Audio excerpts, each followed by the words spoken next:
Welcome back to Alpha Recap. Markets closed mixed today, and we had a lot to dig through. A big day for storage names, some volatile action in semiconductors, and a few strategic moves outside tech that could matter for investors. I've got Drew with me, our resident tech sector analyst. Ready to unpack the tape? Always plenty of moving pieces today. I'm eager to get into the storage surge and what the heavy semiconductor volume really meant. Let's start with the headline. Storage ripped higher. Sandisk led the charge and jumped about 8%. That pulled a lot of suppliers and peers into focus. What did you make of that move? Sandisk's pop was the clearest market signal today. When a storage name rallied that hard, it typically reflected either fresh demand signals or a repositioning of expectations around data center spending. In plain terms, customers were likely expected to buy more storage gear, and traders priced that in. So this wasn't just a one-off rally for Sandisk. Which names did traders watch for follow-through?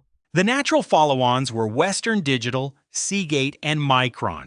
Those are the suppliers and memory players that benefit if data centers started ramping purchases.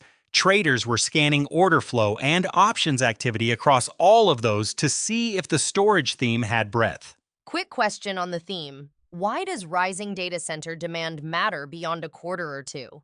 Good question. Data center spending tends to create multi-quarter revenue tails because procurement cycles and deployment timelines are long.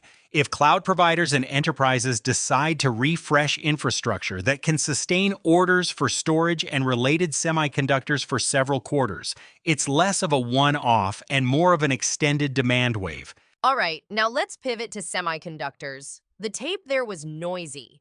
NVDA finished the day down about 0.5% to roughly $186.10, but it traded heavy volume, about 186 million shares. Walk us through what heavy volume with a small move signaled.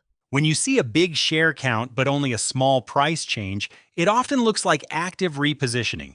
That could mean institutions were adjusting positions, funds were rotating exposure, or professional traders were hunting intraday opportunities. The takeaway was not that sentiment flipped hard, it was that people were moving money around within the sector.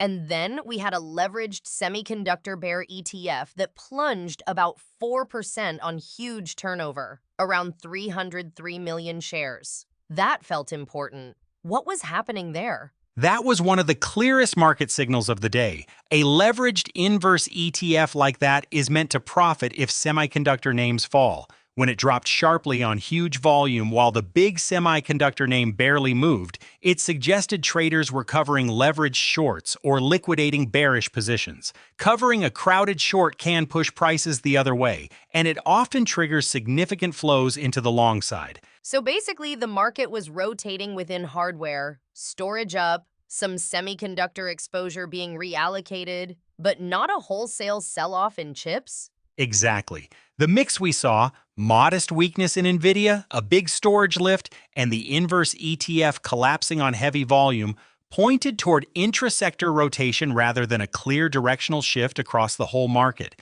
Traders were reshuffling risk. Let's step a layer out. We also had product and partnership news that looked incremental but could matter over time.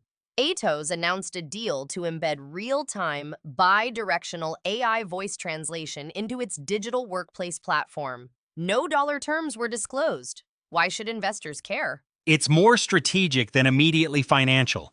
Removing language friction in global teams can be a real differentiator when companies choose collaboration tools. If Atos can turn that kind of capability into pilots and then customer contracts, it could help with enterprise retention and modest revenue uplifts.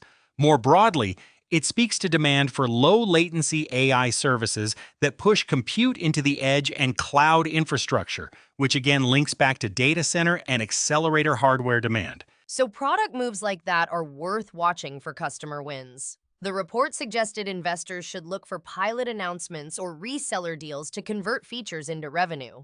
Right. Product announcements need customer traction to move the needle.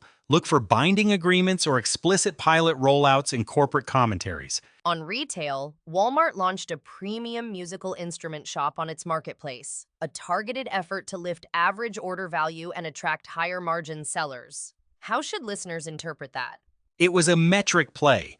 Expanding into premium categories can raise gross merchandise value and the platform take rate over time, but investors want to see the seller count, assortment depth, and conversion improvements. It's not a revenue driver until you see those metrics move in quarterly commentary. Switching gears to fintech and regulation, Trade received authorization to operate inside the Dubai International Financial Center under the DFSA. That felt like a de-risking event. It absolutely was. Gaining DFSA authorization in the DIFC moves Trade into a regulated framework that can catalyze institutional partnerships, ease onboarding, and make regional client growth more feasible.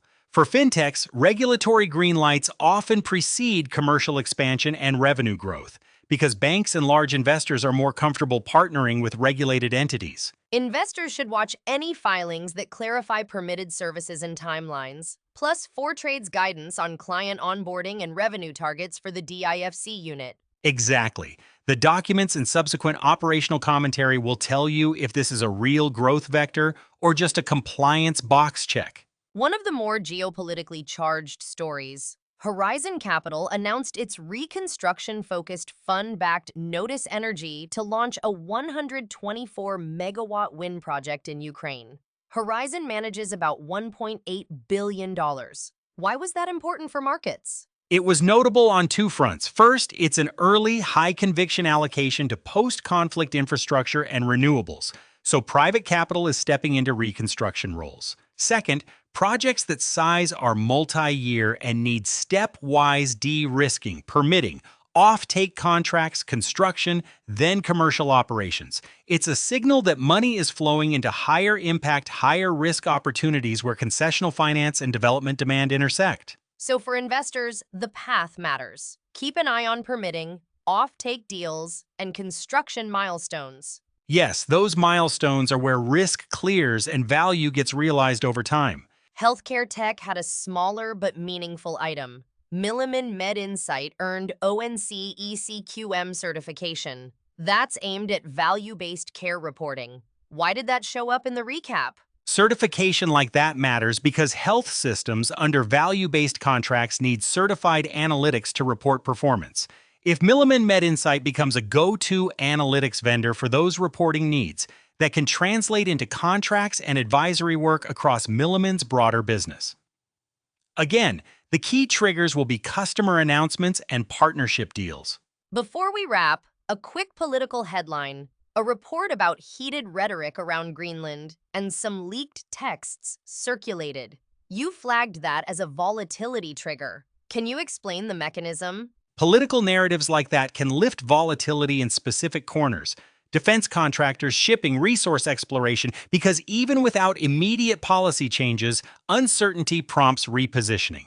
Investors sensitive to political risk should monitor how official statements evolve, because escalation or policy moves can affect sector exposures quickly. Okay, let's summarize the emerging patterns you saw from today's flow. There were 5 clear patterns.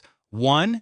Data center demand showed up as a direct mover. Storage led the day. 2. Semiconductors saw active repositioning signaled by heavy volume and inverse ETF unwinding. 3. Companies were layering incremental product and partnership moves in AI, marketplaces, and healthcare rather than doing big M&A. 4. Private capital was moving into reconstruction and renewables. And 5. Regulatory approvals in growth markets remain meaningful catalysts for fintech regional expansion. What should traders and longer-term investors watch tomorrow and beyond? Traders should watch leadership in Western Digital, Seagate, and Micron, and intraday volume in NVDA, and that leveraged Semiconductor bear ETF to see if the rotation continued or stalled. On the corporate side, look for pilot or customer disclosures from Atos, Walmart Marketplace metrics, and any DFSA filings or operational commentary from Trade. For the Ukraine project, track permitting, off-take, or financing updates.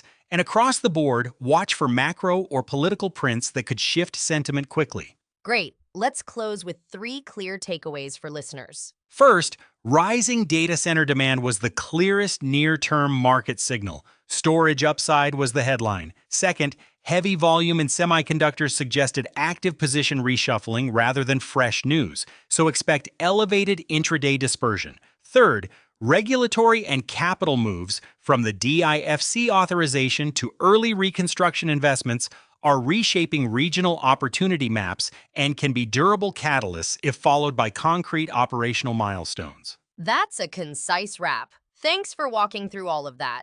Lots of nuance, but some clear themes to follow. That's all for today's recap. We'll be back after the next close with more analysis. Until then, keep an eye on volume and customer traction. And thanks for listening to Alpha Recap.